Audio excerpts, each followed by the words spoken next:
இயேசு உங்களை நேசிக்கிறார். பிரியமானவர்களே, ஆண்டவர் இந்த நாளில் நம்மளோடு பேசும்படிய வேதத்திலிருந்து 2 வசனங்களை கூட வாசித்து ஆண்டவர் நமக்கு கற்றுக் கொடுக்கக்கூடிய காரியத்தை பார்ப்போம். அது ஏசாயா தீர்க்கதரிசியின் புஸ்தகம் 5வது அதிகாரம் 22வது வசனம் 23வது வசனம் இப்படியாக சொல்லுகிறது. சாராயத்தை குடிக்க வீரரும் மதுவை கலந்து வைத்த பராக்கிரமசாலிகளுமாய் இருந்து, சாராயத்தை குடிக்க வீரரும் மதுவை கலந்து வைக்க பராக்கிரமசாலியுமாய் இருந்து, பரிதானத்திற்கு குற்றவாளியை நீதிமானாக தீர்த்து நீதிமானின் நியாயத்தை அவனுக்கு விரோதமாய் புரட்டுகிறவர்களுக்கு ஐயோ. ஆண்டவருடைய பிள்ளைகளாய் நாங்கள் இருந்து மதுபானத்துக்கு யுத்த வீரர்களாய் காணப்படுகிற நாம் மதுபானத்தை அறிந்து எடுத்துக்கொண்டு பரிதானத்திற்காக குற்றவாளியினுடைய குற்றத்தை நீதிமானாக மாற்றி குற்றவாளியை நீதிமானாய் காண்பித்து நீதிமானை குற்றவாளியாக மாற்றவருக்கு ஐயோ என்று வேதம் சொல்லுகிறது. பிரியமானவர்களே, எத்தனை பேர் நியாயம் விசாரிப்போம் என்பது தெரியல. ஒரு குடும்பம் அப்படின்னு சொன்னால் ஒரு அப்பா அம்மா பிள்ளைகள் இருக்காங்க பார்த்தீங்களா, உங்களுக்குள்ளேயே எப்படி நீதி விசாரிக்கிறீங்க அப்படின்னு தெரியும். இப்போ பிள்ளைகள் தவறு செய்துட்டா இவங்களை இதுதான் யார் தப்பு செஞ்சான்னு சொல்லி உடனே நம்ம ஜட்ஜ்மெண்ட் பண்ணிட முடியும். ஒரு குடும்பம், பெரிய குடும்பம், ஒரு கூட்டு குடும்பம் இருக்கிறது என்றால் அந்த கூட்டு குடும்பத்தில் எத்தனை பேர் இருக்காங்களோ யார் தப்பு செஞ்சா அப்படின்னு ஈஸியாக கணிச்சிடலாம். தவறு செய்திகளை விட்டு விட்டு அவங்க தப்பு செய்யாத ஒரு ஆளுக்கு தப்பு செஞ்சதாய் அவர்களுக்கு ஒரு முகத்தரையை காண்பித்து அப்படிப்பட்டதான காரியத்தை செய்கிறது தான் நீதியை திருப்புகிறது.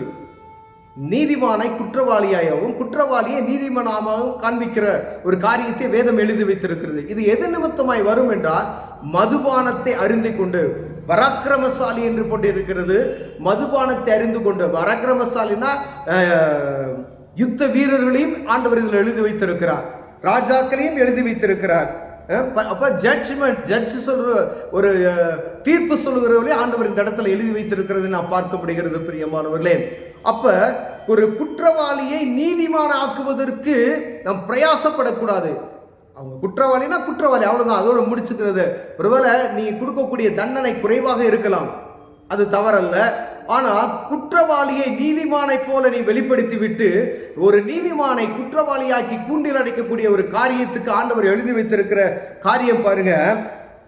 அவனுக்கு விரோதமாய் புறப்படுகிறவர்களுக்கு ஐயோ அப்படின்னு சொல்லி போடப்பட்டிருக்குது. அப்படிப்பட்டதான ஒரு காரியத்தை செய்கிற கர்த்தருடைய ஒரு பிள்ளைக்கு ஐயோ. கர்த்தரை அறிந்து கொண்ட ஒரு மனிதனுக்கு ஐயோ. இயேசுவை அறிந்து கொண்ட ஒரு மனிதன் இந்த காரியத்தை செய்தால் ஐயோ என்று எழுதப்பட்டிருக்கிறது. கீழே பாருங்க, இது நிமித்தம் அக்கினி ஜுவாலை வைக்கோலை பட்சிக்கிறது போல, ஒரு நெருப்பு வைக்கல்ல எப்படி பத்தி பிடிக்குமோ அது போலவும், செத்தையை நெருப்பு இரையாக்கி எரித்து போடுகிறது போலவும், அவர்கள் வேறு வாடி அவர்கள் துளி தூசியை போல பறந்து போகும். அவர்கள் சேனைகளுடைய கர்த்தருடைய வேதத்தை வெறுத்து இஸ்ரவேலில் உள்ள பரிசுத்தருடைய வசனத்தை அசட்டை பண்ணினார்களே. வசனம் நமக்கு கற்றுக் கொடுத்திருக்கிற அந்த வசனத்தின் பிரகாரம் நடவாதபடிக்கு, ஏழைகளுக்கு நீதி வழங்காதபடிக்கு நியாயத்தை புரட்டுவோமையானால், இது வசனம் எழுதப்பட்டிருக்கு. அப்ப நீ கர்த்தருடைய வசனத்தை நீ அசட்டை பண்ணினாய். இது நிமித்தமாக ஆண்டவருடைய வார்த்தை சொல்லுகிறது, ஒரு அக்கினி ஜுவாலை வைக்கோல் எப்படி பற்றிக்கொள்ளுமோ அதே போல பாவமும் சாபமும் பற்றிக்கொள்ளும். ஐயோ என்ற வார்த்தைக்கு அர்த்தம் நமக்கு தெரியும் என்று நான் நினைக்கின்றேன். அப்ப ஒரு தவறை செய்யும் பொழுது, ஒரு அநீதியை ஒரு மனிதனுக்கு இழைக்கும் பொழுது சாபம் அந்த குடும்பத்தை பற்றிக்கொள்ளும். இந்த சாபம் ஒரு மனிதனை அப்படியே பற்றிக்கொள்ளும் என்று வேதம் சொல்லுகிறது. பிரியமானவர்களே, ஏதோ ஆண்டவர் இதை எழுதி வைக்குவதற்காக அல்ல, அதை அறிந்து செயல்பட வேண்டும் என்பதற்காய். இது சாபம் என்பதை நீங்களும் நானும் அறிந்து கொள்ள வேண்டும்படியாய், இது சாபத்தில் நம்ம பங்கு பெறக்கூடாது என்பதற்காய் ஆண்டவர் எழுதி வைத்திருக்கார். தெரியாத ஒரு மனிதன் இதை செய்துவிட்டு பாவத்தையோ சாபத்தையோ பெற்றுக்கொள்வது பெரிதல்ல. அறிந்தவர்கள் வேதத்தை வாசிக்கணும். அதுக்குதான் பிரசங்கிக்கிறவர்கள் இந்த காரியத்தை பிரசங்கிக்கும் பொழுது, ஒரு நியாயாதிபதி இந்த காரியத்தை செய்யும் பொழுது சாபம் எப்படி பற்றிக் கொள்ளும் என்பதை அறிந்து கொள்ள வேண்டும். வைக்கோல நெருப்பு எப்படி போட்டதும் பத்துமா, அதே போல சாபம் உடனே பத்துமா. அப்ப கர்த்தருடைய வசனத்தை நீ அசட்டை பண்ணிட்ட. அப்ப நீ அறிந்து செயல்படுகிற உனக்கு ஐயோ என்று வேதம் சொல்லுகிறது. பிரியமானவர்களே, இதுதான் இது தப்பு, நீ தண்டனை கொடுக்காம போயிட்டாலும் பரவாயில்ல. ஆனா எது உண்மையோ உண்மையுள்ளவனுக்கு உண்மையையும் தவறுள்ளவனுக்கு தவறு இதுதான் அப்படின்னு சொல்லிட்டு போயிட்டோம்னா நல்லது.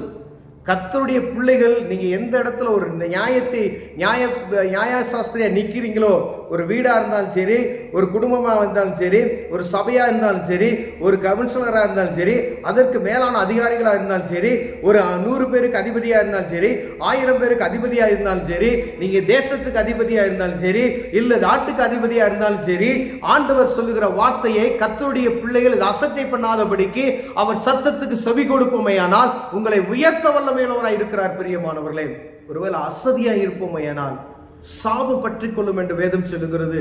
நீங்க கவனமா இந்த காரியத்தை கேட்கணும். ஒரு நீதியை அநீதியாய் மாற்றுகிற காரியம்.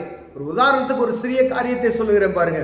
நீங்க பைக்ல போய் ஒரு மனுஷனை இடிச்சிட்டீங்க, அந்த உடனே அந்த இடத்துல நீங்க தப்பிக்கணும்னு சொல்லுவதற்காக அவர் தான் வந்து விழுந்தாரு, இல்ல அவர் தான் என்னை அடிச்சாரு அப்படின்னு சொல்லும் பொழுது இது அநீதி. எளிமையான ஒரு காரியத்தை ஆண்டவர் நமக்கு கற்றுக் கொடுக்கிறார். பிரியமானவர்களே, அப்படிப்பட்ட அந்த காரியத்தில் ஆண்டவருடைய சத்தத்தை நாம் கேட்கும்படியாய் ஆவியானவர் நமக்கு உதவி செய்வாராக. ஒருவேளை இப்படிப்பட்டதான காரியத்தை நாம் செய்யாதபடிக்கு ஆண்டவர் நம்மளை காப்பாராக. இந்த அநீதியில நம்ம பங்கு பெறாதபடிக்கு ஆவியானுடைய சத்தத்துக்கு நம்ம செவி கொடுப்போமே ஆனால் ஆண்டவர் நம்மளை ஆசீர்வதிக்க வல்லமையுள்ளவராய் இருக்கிறார். நீதிமானாய் இந்த இடத்துல நடந்து கொள்வதற்கு நம்மை காப்பாராக என்று நான் சொல்லுகிறேன். இது ஒரு உதாரணத்துக்கு உங்களுக்கு சொல்லப்படுகிறது. இந்த காரியம் இதுதான் நீதி. சைக்கிள்ல போறீங்க, ஒருத்தனை இடிச்சிட்டீங்கன்னா உங்களுக்கு சாரி கேட்டுட்டீங்கன்னா நல்லது. அடிச்சுட்டு மீண்டும் அவர்களை போய் நம்ம தாக்கி நம்ம மேல நீதியை வருவிக்கணும்னு சொல்லி அவர்களை குற்றவாளி ஆக்கணும்னு சொல்றது தவறு. அப்ப எவ்வளவு கவனமா இருக்குன்னு சொல்லி பார்த்துக்குங்க. ஆண்டவர் உங்களோடு என்னோடு பேசுகிறார். பிரியமானவர்களே, ஒருவேளை தவறு செய்தோம் தான் தேவ சமூகத்தில் மன்னிப்பு கேட்டு அவர்கள் சரணடைந்தோமானால் ஆண்டவர் பாவத்தை மன்னித்து நம்மை ஆசீர்வதிக்க வல்லமையுள்ளவராய் இருக்கிறார். கண்களை மூடுவோம். ஜெபம். அன்பின் தகப்பன், அருமையான நாளுக்காய் ஸ்தோத்திரையா. ஆண்டவர் இந்த சாபங்களை தொடாதபடி காத்துக்கொள்ளுங்க. கர்த்தர் வேதத்தில் சொல்லின பிரகாரம் நாங்கள் நடந்து கொள்ள எங்களுக்கு உதவி செய்யுங்க. இயேசுவின் நாமத்தில் பிதாவே, ஆமென்.